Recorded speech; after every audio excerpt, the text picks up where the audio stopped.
All right, welcome back to Empire of the Sun.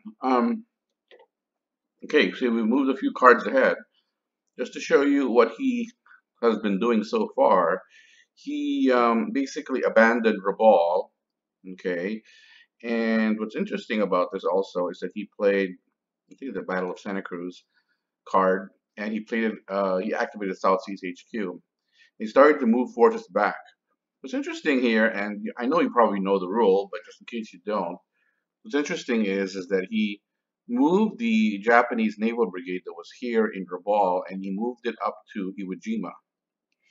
And in order to do that, it's interesting. You can't use strat move. You have to use an amphib invasion, which is an interesting rule because you would think that that's kind of silly because he's amphibiously invading his own uh, uh, hex that he already controls.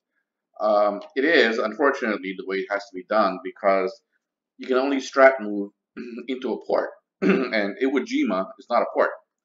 So the only way you can move forces to it, soldiers to it, is to do an amphibious invasion. Um, you can't even locate replacements or units there because only air units can base there. Can only put air units there, via reinforcement or replacement. So if you want to move land units there, they have to come in via amphibious invasion, and that's basically what he did also here at Marcus. Okay, which came, I think the army came from Ulithi. Okay, so he's moving that. I think he's kind of moving back, abandoning his possessions here in the South Pacific and heading north. He's trying to defend the homeland, as it were.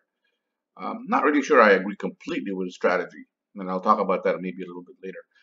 But what I've done is I've went ahead and played the Trade Wind Task Force for the event, and it activated like six units using the Southwest Pacific HQ. That's 4+2 6, and so I activated all these guys, basically launching a big attack against the remaining Japanese and air naval forces in Wewak.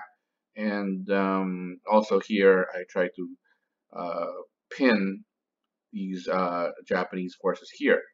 Um, Now that I think about it, maybe I shouldn't have, just because maybe that would have allowed me to just bring down. I would have maybe let him react to this, and just have this big old fight, and it'll help me trick his naval forces faster. But it is what it is. So I sent the Fifth Air Force LRB unit to pin this while I try to do short work of the Japanese naval force in Wewak. And so he has to roll reaction, and he missed it. He rolled a 9, which was a complete miss with the intel. And if you remember, he's been rolling 9s all day on intel, so his intel is not, it's really bad. So unfortunately, it was a surprise attack. Obviously, 63 plus 4. He rolls a 5. It's a 9, so I get a 9. It's a full result on 63 factors, 63, which is just enough actually to destroy all of his to destroy the entire force here, because that's he has to flip this as 24, right? 24, and then he flips as 38, and then he has 38 destroys the Nagato, and then another 24 which is 62, which will destroy the GA and the air unit. And that's what happened. So he flips. Oops, come on. Okay, he flips that. It's gone. And the battle A,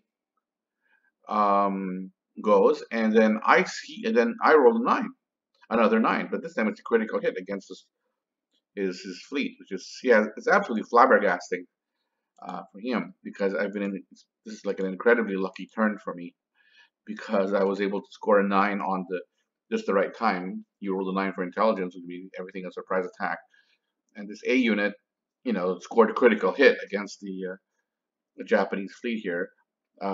He was wondering, he didn't flip either the Junyo or the Kamikaze. Of course, I was going to flip the Junyo, but he was probably thinking, oh, the Kamikaze is irreplaceable, but who cares about that? Obviously I was going to flip the Junyo, but he wasn't sure whether I was going to do that. And I eventually flipped the Junyo as well. So anyway, so that was my move. trying to destroy his forces. And now we will see about what happens next. It's his move next. He has to play a card. So we'll see what happens then. Thank you for listening.